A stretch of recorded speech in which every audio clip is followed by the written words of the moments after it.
जय यीशु दैनिक आहार के इस भाग में आपका स्वागत है, जहां वचनों के माध्यम से ईश्वर हमारी आत्मा को पोषित करते हैं।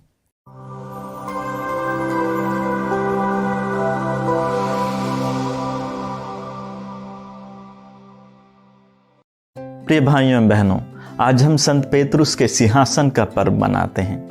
आज के सुसमाचार मत्ती 16:13 से 19 में हम देखते हैं कि यीशु अपने शिष्यों से पूछते हैं कि लोगों का उनके बारे में क्या कहना है।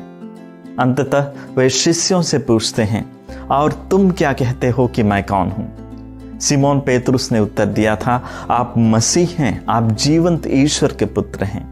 इसके बाद यीशु ने क्या कहा था हम सभी जानते हैं।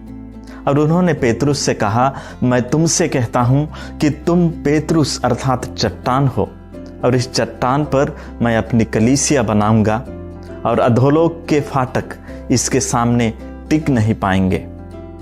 मैं तुम्हें स्वर्ग राज्य की कुंजियां प्रदान करूंगा। यीशु कहते हैं, मैं तुम्हें स्वर्ग राज्य की कुंजियां प्रदान करूंगा।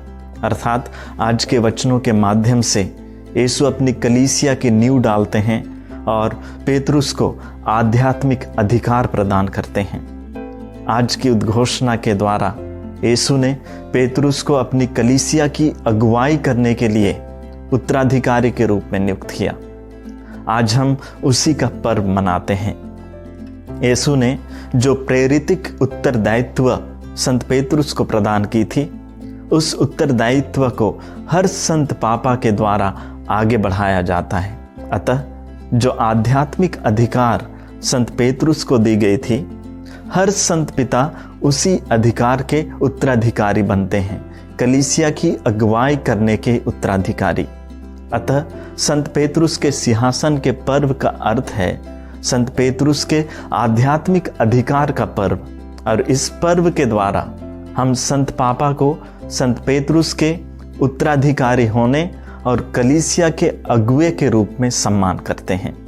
आज जब हम यह पर्व मनाते हैं और सुसमाचार में यीशु के सवालों को सुनते हैं कि मानव पुत्र कौन है, इसके विषय में लोग क्या कहते हैं, और तुम क्या कहते हो कि मैं कौन हूं, यह हमें व्यक्तिगत रूप से अपने विश्वास पर चिंतन करने के लिए प्रेरित करना चाहिए। यीशु के बारे में या विश्वास के बारे में दूसरों से सुनना, जैसे हमारे धर्म गुरु, धर्म शिक्षक, हमारे बड़े बुजुर्ग, इन सब की बातों को और उनके दृष्टिकोण को सुनना आवश्यक है। लेकिन आज के सुसमाचार में जिस तरह से यीशु सवाल करते हैं, उसका अर्थ यही है कि हमें दूसरों की बात या उनके दृष्टिकोण जानकर वहीं तक सीमित नहीं रहना चाहिए। अंततः हम में से प्रत्येक व्यक्ति को अपनी समझ में आना चाहिए कि यीशु कौन है। हमें खुद कह सकना चाहिए कि यीशु मेरे लिए कौन है। पेतरुस की घोषणा न केवल यीशु की दिव्य पहचान के बारे में उनकी मान्यता को प्रकट करती है, बल्कि विश्वासियों के जीवन में यीशु के महत्व को भी बताती है। आज हम मनन करके देखें कि यीशु के बारे में हमारी व्यक्तिगत समझ क्या है। क्या हम व्यक्तिगत रूप से यीशु की पहचान को समझ पाए हैं? अगर हम व्यक्तिगत अनुभव से यीशु को जानते हैं, तो साहसपूर्वक यीशु के बारे में बोलने से भी कभी पीछे नहीं हटेंगे।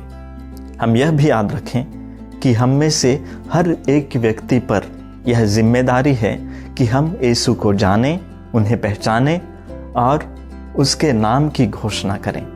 आमीन।